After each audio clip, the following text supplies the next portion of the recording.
Olá, meu amigo, minha amiga.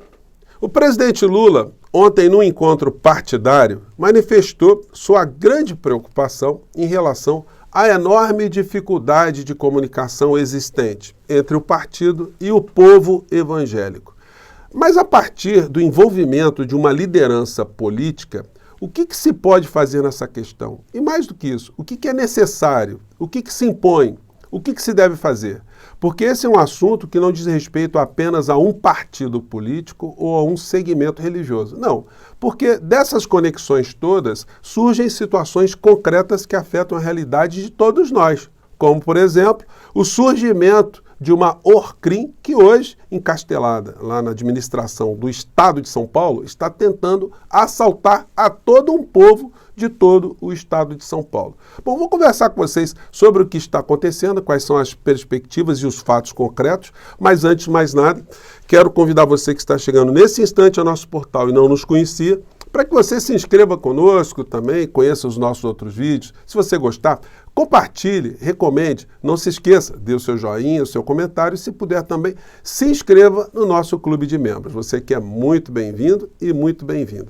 Bom, gente, eu já conversei com vocês nos dois programas anteriores sobre o que está acontecendo no estado de São Paulo, mas a coisa é muito mais grave, porque é um crime que está acontecendo a olhos vistos com o apoio, a cumplicidade dos grandes veículos de comunicação, que na verdade são porta-vozes daqueles que estão assaltando ou tentando assaltar o povo de São Paulo. E hoje a gente vê a manifestação disso que eu estou falando para vocês nos editoriais dos grandes veículos de comunicação impressos, né? Hoje no Estadão, a privatização da Sabesp. Deve-se cobrar uma boa regulação para que a privatização seja bem sucedida. Mas os inconformados com a democracia não querem discutir nada disso, só querem mesmo bagunçar.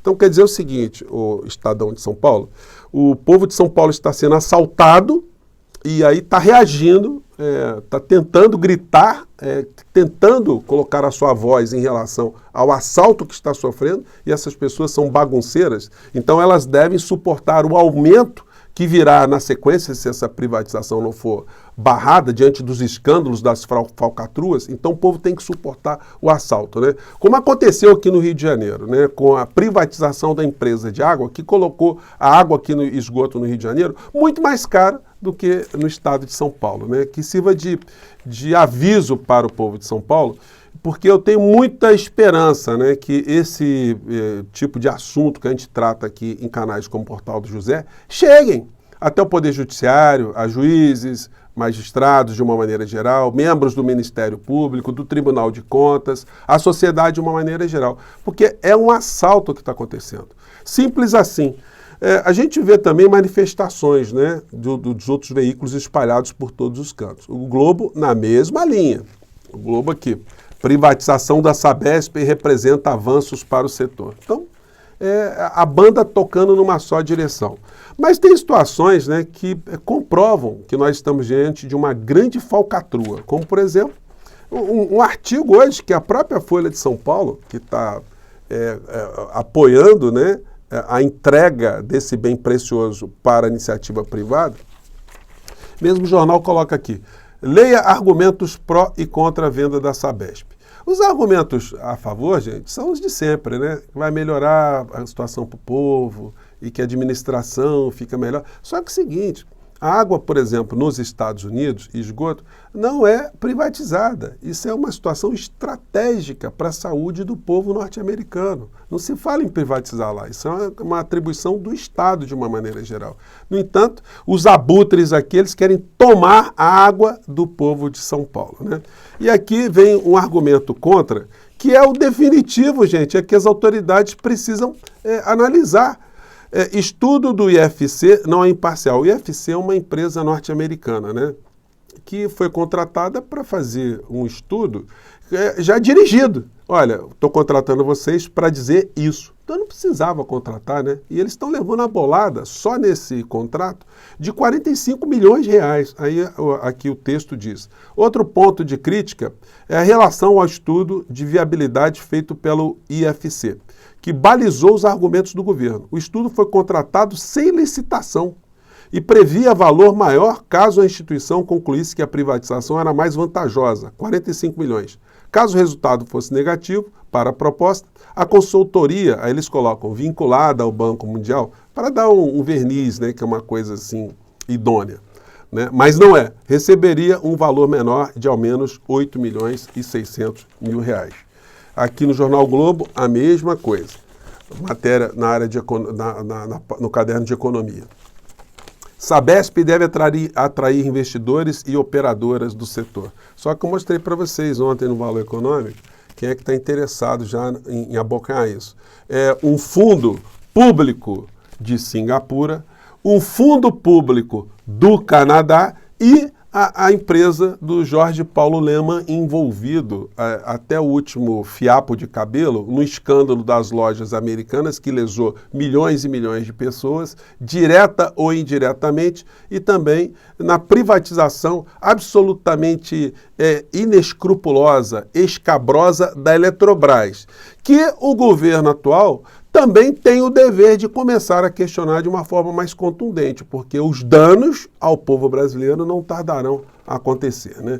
Bom, então são essas situações. Eu mostrei para vocês também, numa audiência lá na Câmara Municipal, feita por técnicos da Sabesp, funcionários antigos, que comparam o que aconteceu no Rio de Janeiro, no Mato Grosso, quando houve a privatização, que a água subiu estratosfericamente, sobretudo para alguns segmentos da sociedade. Falei com vocês também da ação na Justiça, que está questionando essa venda da Sabesp, e os argumentos que foram colocados, como, por exemplo, da inescrupulosa contratação de uma empresa que é interessada no assunto por 150 milhões de reais para fazer pareceres para privatizar áreas estratégicas em São Paulo, né? É um negócio absurdo. Provavelmente vai acontecer o seguinte: o juiz de primeiro grau ele vai dar ganho de causa nessa ação, mas aí quando chega no Tribunal de Justiça, o governador de São Paulo, né, os governadores, eles sempre procuram se articular com o presidente do tribunal, enfim, a gente pode ter algumas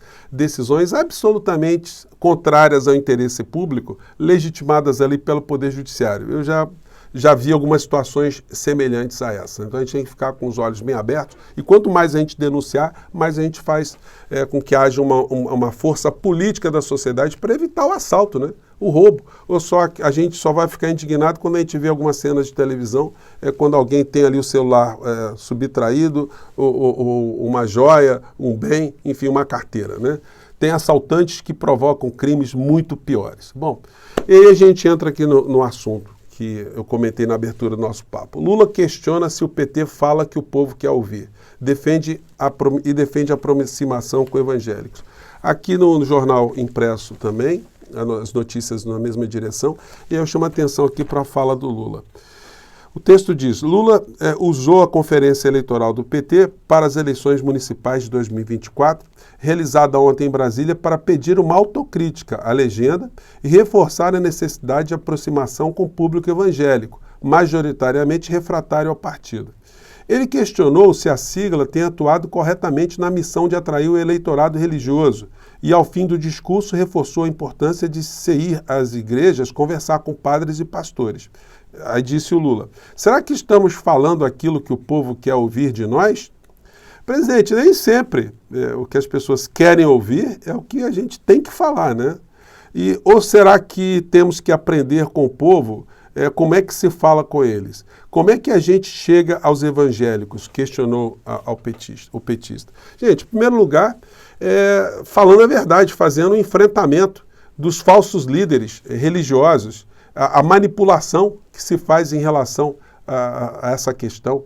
A gente pode colecionar aqui uma infinidade de acontecimentos que afetam concretamente a toda a sociedade em função dessa promiscuidade de criminosos que usam a fé com o meio político. Aqui, só para elencar aqui algumas manchetes, né? Eleições de 2022. Pastores fazem pressão por voto e ameaçam fiéis com punição divina e medidas disciplinares. Isso aqui foi para apoiar o Tarcísio e o Bolsonaro. Na sequência, Tarcísio eleito, com esse apoio, com bolsonaristas evangélicos, Tarcísio de Freitas divulga 105 nomes para a transição em São Paulo. Esse é o resultado prático. Um desses líderes que tem um rebanho muito grande é uma pessoa absolutamente sem escrúpulos, que mente e que corrompe os valores da sociedade aqui no nosso país. Como é que se lida com isso? É denunciando, é fazendo enfrentamento, presidente. É demonstrando que existem criminosos que se utilizam da fé para iludir simplesmente as pessoas que estão ligadas a essa religião. Só para citar aqui o que aconteceu ontem, olha o que está acontecendo. Um ativismo político que tem que ser denunciado dessa criatura aqui do senhor Malafaia. Vamos pegar aqui. De segunda a sexta, de meia-noite a meio-dia, fazer um jejum. Preste atenção no que eu vou dizer. Irmãos, nós estamos vivendo um momento perigosíssimo na nossa nação. Se você pensa que Alexandre de Moraes é ruim, estão querendo mandar para lá um comunista marxista. Vai ver o que ele defende, que já tem vídeos aí, que todo mundo sabe, eu já sei disso há muito tempo. Detalhe, o Malafaia chama o Lula de comunista, né? E agora ele vai dizer o que os comunistas querem para a sociedade. O senhor Flávio Dino. Ele é pior, eu disse 3 para quebrar o galho, ele é pior 10 vezes do que Alexandre de Moraes. Todo comunista, e ele é comunista raiz, batalha contra costumes, família, igreja, espiritualidade e pátria. Todo. Nós temos que orar, gente. Então, quando uma pessoa faz esse discurso vigarista, como é que você tem que tratar com essa questão? A questão é que a liderança política do nosso país, a maior, o presidente da República, tem que vir a público para denunciar isso. Porque a promiscuidade é muito grande, gente. Vejam só essa cena aqui. O Arthur Lira, também dentro de uma igreja evangélica, recebendo apoio político aqui. Uma coisa absolutamente inaceitável, né? Vamos lá. Essa igreja em Alagoas, vem cá. Nós estamos lá em todos os nossos municípios. O senhor não me pediu e nem precisa. Lá nas nossas igrejas só vai falar de Jesus na época da eleição e do senhor. Se ele não falar, vou dizer para o senhor, tem outro também, um trabalho lindo, nas montanhas do Nepal. Estamos precisando de obreiro lá e... Esse é o seu candidato. Cumprimento o homem, rapaz.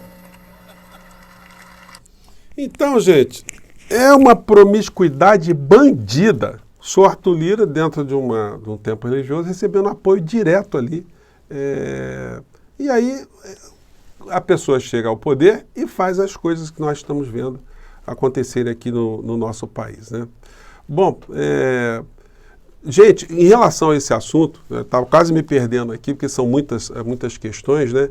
Será necessário o envolvimento do presidente da República, desmascarando, dizendo a verdade, e não só se submetendo a uma série de distorções que foram colocadas no meio daquilo que se chama povo evangélico, como as pautas morais, os medos que foram lançados. Isso tem que ser desmontado. Não adianta o partido, ou pessoas ligadas aos partidos, irem à igrejas, conversarem com pastores, porque a coisa vem lá de cima.